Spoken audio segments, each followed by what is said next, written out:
Hi friends, welcome to Ramayya competitive coaching centre. So ఎంతో కాలంగా తెలంగాణ రాష్ట్రంలో నిరుద్యోగులు ఎదురు చూస్తున్నటువంటి జాబ్ క్యాలెండర్ రీషెడ్యూల్ అనేది త్వరలోనే చేయబోతున్నారు.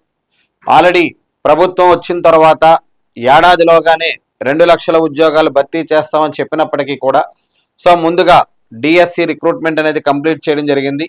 అలాగే గత ప్రభుత్వంలో ఇచ్చిన నోటిఫికేషన్లన్నిటికీ కూడా ఎగ్జామినేషన్స్ కంప్లీట్ చేసి ఒకవైపు నియామక పత్రాలు ఇస్తూ వస్తున్నారు.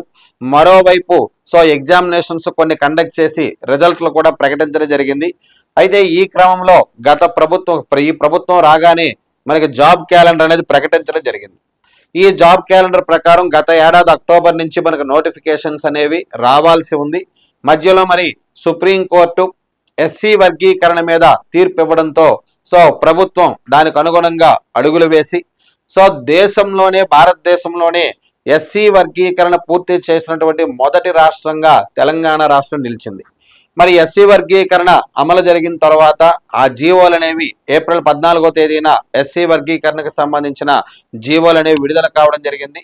మరి ఇంతవరకు జాబ్ క్యాలెండర్కి ప్రధానమైనటువంటి అడ్డంకిగా ఉన్నటువంటి మరి ఎస్సీ వర్గీకరణ జీవోలు కూడా విడుదలయ్యాయి. మరి దానికి అనుగుణంగా ప్రభుత్వ ఉద్యోగ నియామకాలు చేపట్టేటప్పుడు కొత్త రోస్టర్ విధానాన్ని కూడా తయారు చేయాల్సి ఉంటుంది. దానికి అనుగుణంగా రోస్టర్ విధానాన్ని కూడా తయారు చేసి మరలా జాబ్ క్యాలెండర్ ని రీషెడ్యూల్ చేసి నోటిఫికేషన్లు ఇచ్చి ఉద్యోగ నియామకాలకు ప్రభుత్వం ఏమో వేగవంతమైనటువంటి ఏర్పాట్లు చేయడం జరిగింది. దీనికి సంబంధించి కొద్ది కాలంగా రాష్ట్రంలో నిరుద్యోగులు తీవ్రమైనటువంటి నిరాశతో ఉన్నారు. ఈ ప్రభుత్వం కొత్తగా వచ్చిన తర్వాత నోటిఫికేషన్లు ఇచ్చి ఉద్యోగాలు భర్తీ చేస్తుందని ఆశించాం, కానీ ఇంతవరకు ఆ దిశగా ఏమీ అడుగులు పడలేదు. జాబ్ క్యాలెండర్ ఇచ్చినప్పటికీ కూడా అది కూడా ఆగిపోయేటువంటి పరిస్థితులు ఆగిపోయింది తాత్కాలికంగా అని చెప్పేసి నిరుద్యోగులు తీవ్రమైనటువంటి నిరాశతో ఉన్నారు. మరి దీనికి సంబంధించి ఈ రోజు ప్రధానమైనటువంటి వార్తాపత్రికల్లో వచ్చినటువంటి వార్తలు కనుక మనం తీసుకున్నట్టయితే job calendar reschedule job calendar అనేది రీషెడ్యూల్ చేయబోతున్నారు. గతంలో ఇచ్చినటువంటి జాబ్ క్యాలెండర్ అనేది రీషెడ్యూల్ అనేది చేయబోతున్నారు. త్వరలోనే సమీక్ష, వెంటనే వీలున్న ఖాళీల గుర్తింపు. ఇది సాధారణంగా ఎవరో ఇచ్చినటువంటి స్టేట్మెంట్ కూడా కాదు, సాక్షాత్తు డిప్యూటీ సీఎం మల్లు భట్టి విక్రమార్క గారు ఈ స్టేట్మెంట్ అనేది ఇవ్వడం జరిగింది.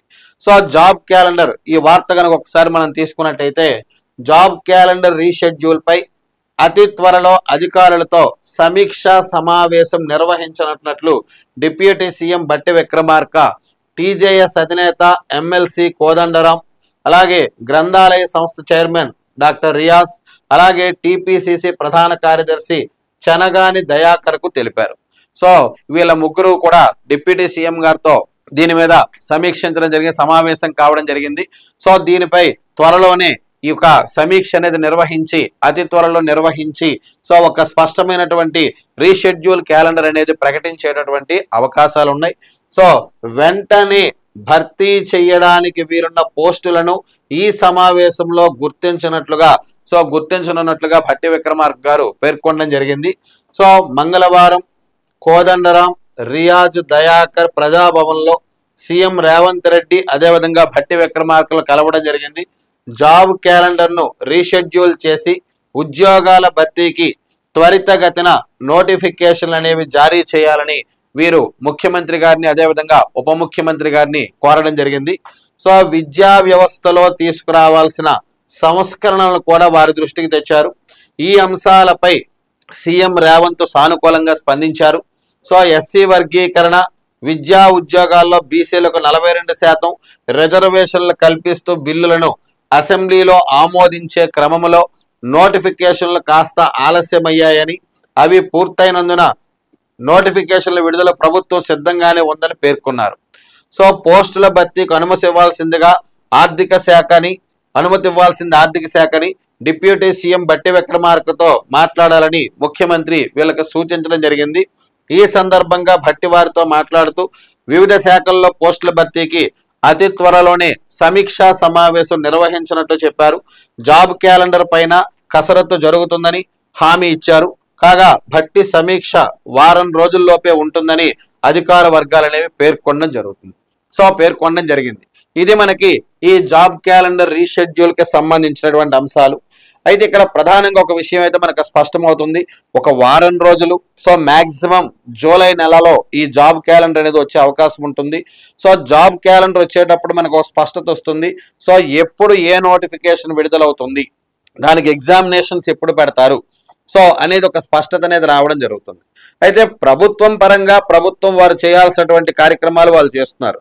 సో మరి మనం ఉద్యోగాలకి సాధించాల్సినటువంటి నిరుద్యోగులు, సో మనం ఏ విధంగా ఎంతవరకు ప్రిపరేషన్ అనేది కంటిన్యూ చేస్తున్నాం, సో ప్రిపరేషన్ ఏ విధంగా కొనసాగిస్తున్నాం అనే విషయాన్ని మనం పరిశీలించినట్లయితే, సో మీరు ఆల్రెడీ రీసెంట్గా మన జరుగుతున్న పరిణామాలు కూడా చూసుకున్నట్టయితే, ఆంధ్రప్రదేశ్ రాష్ట్రంలో ప్రభుత్వం ఏర్పడిన తర్వాత మొదటి సంతకం మెగా డిఎస్సి మీద చేశారు. మరి ఆ మెగా డిఎస్సి మనకి వెంటనే నవంబర్ 6వ తారీఖున ఇస్తామని చెప్పారు. అక్కడ కూడా ఎస్సీ వర్గీకరణ అంశమే తెర మీదకి వచ్చింది.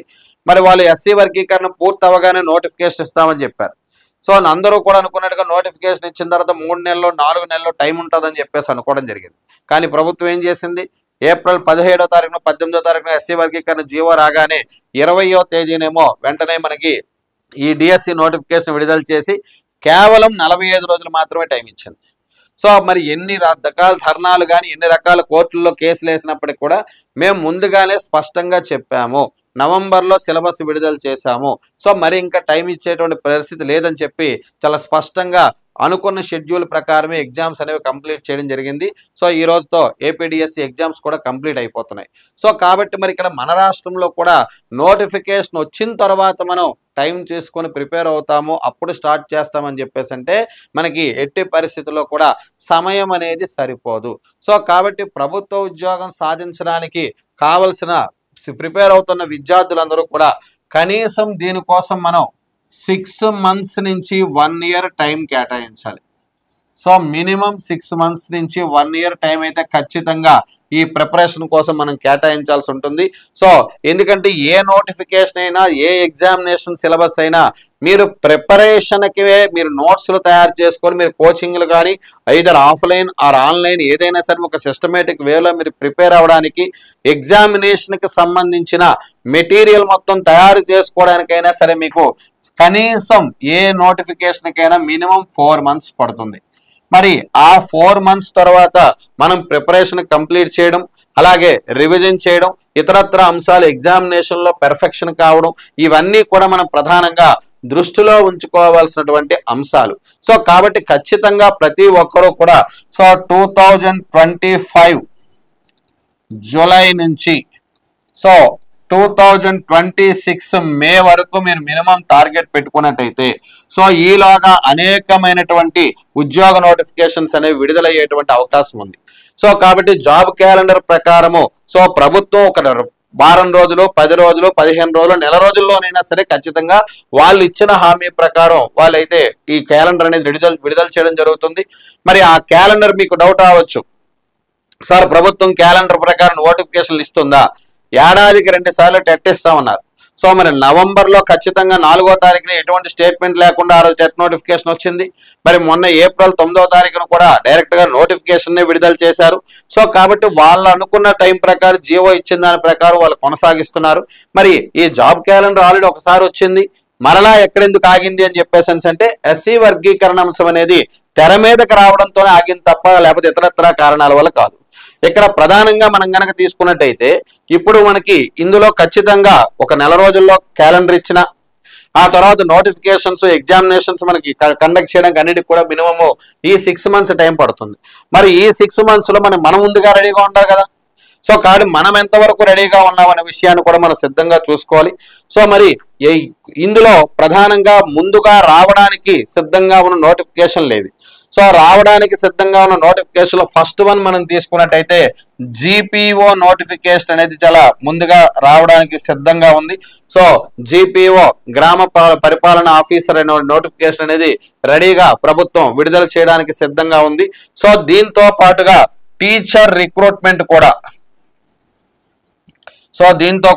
ఉపాధ్యాయ ఉద్యోగాలకు సంబంధించి కూడా మనకి రిక్రూట్మెంట్స్ అనేవి రావడానికి సిద్ధంగా ఉన్నాయి. ఎందుకంటే గ్రూప్ 1 గ్రూప్ 2 గ్రూప్ 3 మొదలైన వాటికి సంబంధించి గత నోటిఫికేషన్లు ఇంకా పూర్తి కాలేదు కాబట్టి సో గ్రూప్ 1 మీద కోర్టు కేసు నడుస్తుంది. సో 2-3 పరీక్షల ఫలితాలు కండక్ట్ చేసి రిజల్ట్స్ ఇచ్చినప్పటికి కూడా గ్రూప్ 1 కూడా రిజల్ట్స్ ఇచ్చేసారు, దాని మీద కేసు నడుస్తుంది కాబట్టి సో మరి అది తేలిన తర్వాతనే మిగిలినవన్నీ కూడా మనకి క్లియర్ అయ్యేటువంటి అవకాశం ఉంటుంది. కాబట్టి సో మనకి ముందుగా వచ్చేటువంటి నోటిఫికేషన్స్ ఏవి అని చెప్పేసి అంటే జీపీఓ అదే విధంగా టీచర్ రిక్రూట్మెంట్, జీపీఓ అదే విధంగా టీచర్ రిక్రూట్మెంట్ అనేది మనకు ప్రధానంగా ముందుగా వచ్చేటువంటి నోటిఫికేషన్స్. కాబట్టి నిరుద్యోగ విద్యార్థులందరూ కూడా దీనికోసం చాలా ముందుగా సన్నద్ధం కావాల్సి ఉంటుంది. సో ఫస్ట్ వచ్చే నోటిఫికేషన్స్ జీపీఓ అదే విధంగా టీచర్ రిక్రూట్మెంట్ అదే విధంగా పోలీస్ డిపార్ట్మెంట్ కి సంబంధించి, సో పోలీస్ డిపార్ట్మెంట్ కి సంబంధించి, ఎందుకంటే దీనికి సంబంధించి కూడా ఎటువంటి హర్డిల్స్ లేవు. సో దీనికి సంబంధించి కూడా నోటిఫికేషన్స్ అనేవి ఇవ్వడానికి ప్రభుత్వానికి ఎటువంటి ఇబ్బందులు కానీ హర్డిల్స్ కానీ ఏం లేవు. సో ఫైనాన్షియల్ క్లియరెన్స్ తీసుకుని డైరెక్ట్ గా ఇవ్వాల్సిందే. ఆల్రెడీ జీపీఓ పోస్టులకి ఫైనాన్షియల్ క్లియరెన్స్ కూడా ఇవ్వడం జరిగింది, ఆర్థిక శాఖ అనుమతి కూడా ఇవ్వడం జరిగింది. మరి వీటన్నిటి మీద ఆర్థిక శాఖ మంత్రి మరి డిప్యూటీ సీఎం బట్టి విక్రమార్క గారు ఒక సమీక్షా సమావేశాన్ని నిర్వహిస్తున్నారు త్వరలోనే. సో త్వరలోనే ఒక సమీక్షా సమావేశం నిర్వహించి ఏవి ఎన్ని ఖాళీలు ఉన్నాయనే విషయం మీద స్పష్టమైనటువంటి అవగాహనతో మనకి త్వరలోనే revised or rescheduled job calendar అనేది విడుదల చేసేటటువంటి అవకాశం ఉంది. సో కాబట్టి ఇక్కడ జాబ్ క్యాలెండర్ వచ్చిన తర్వాత మనం ప్రిపేర్ అవ్వడం స్టార్ట్ చేస్తామంటే మనకి ఎప్పటికీ టైం సరిపోదు సార్. సో ముందుగానే మన యొక్క ప్రిపరేషన్ అనేది మనం స్టార్ట్ చేయాల్సి ఉంటుంది. మరి త్వరలో విడుదలయ్యేటువంటి జాబ్ క్యాలెండర్ లో మన ఉద్యోగాల సాధన కోసం సో తెలంగాణ రాష్ట్రంలో పోటీ పరీక్షల రంగంలో పోటీ పరీక్షల రంగంలో రాష్ట్రంలోనే అగ్రస్థాయి సంస్థ అయినటువంటి రామయ్య కాంపిటేటివ్ కోచింగ్ సెంటర్ లో మరి 6వ తారీఖున సో జూలై 6వ తారీఖున డిఎస్సి అదే విధంగా గురుకుల టీచర్స్ అదే విధంగా మోడల్ స్కూల్స్ కి సంబంధించి సో డిఎస్సి అదే విధంగా గురుకులాలు అదే విధంగా మోడల్ స్కూల్స్ కి సంబంధించి మరి next one groups, so group 1, 2, 3, 4 SI constables జీపీఓకి సంబంధించి సో అనుభవజ్ఞులైన డైరెక్టర్ గారైనటువంటి శ్రీ సిరికొండ లక్ష్మీనారాయణ గారి యొక్క ఆధ్వర్యంలో ఆఫ్లైన్ అండ్ ఆన్లైన్ కోచింగ్ కి సంబంధించి మెగా డెమో అనేది కండక్ట్ చేయబోతున్నారు. సో జూలై 6వ తారీఖున ఉదయాన్నే 10 గంటలకి సో దిల్సుఖ్ నగర్ లో ఉన్నటువంటి రామయ్య కాంపిటేటివ్ కోచింగ్ సెంటర్ లో సో ఆన్లైన్ అండ్ ఆఫ్లైన్ యొక్క మెగా డెమో అనేది కండక్ట్ చేయబోతున్నారు. సో మరి రాబోయేటువంటి జాబ్ క్యాలెండర్ లో మీ ఉద్యోగాన్ని మీరు సాధించుకోవడం కోసం సో ఈ డెమోకి అటెండ్ అవ్వండి. So Ramayya competitive coaching centre లో మీరు విద్యార్థిగా జాయిన్ అవ్వండి. మరి ఇక్కడి నుంచి ఉద్యోగిగా మీరు బయటికి వెళ్ళండి. So Ramayya competitive coaching centre నుంచి వేలాది మంది విద్యార్థులుగా వచ్చి ఉపాధ్యాయులుగా ఎంపికైనటువంటి పరిస్థితి. సో కానిస్టేబుల్స్ గా గ్రూప్స్ ఉద్యోగాల్లో కూడా ఎంపికైనటువంటి అనేక మంది విద్యార్థులు ఉన్నారు. మరి రామయ్య కాంపిటేటివ్ కోచింగ్ సెంటర్ లో జూలై 6న సో మెగా డెమో అనేది నిర్వహించబడుతుంది. మరి ఈ డెమోకి విద్యార్థులందరూ హాజరై ఈ అవకాశాన్ని సద్వినియోగం చేసుకుంటారని తెలియజేస్తున్నాం. Thank you friends. టీచర్ జాబే మీ లక్ష్యమా? Telangana TET DSC AP DSC prepare అయ్యే విద్యార్థులకు Ramayya coaching centre offline coaching, online live classes. Offline coaching కావాలంటే దిల్సుఖ్ నగర్ హైదరాబాద్ రండి. ఆన్లైన్ లైవ్ క్లాస్ కావాలంటే ప్లే స్టోర్ నుంచి Ramayya competitive coaching centre mobile app download చేసుకోండి.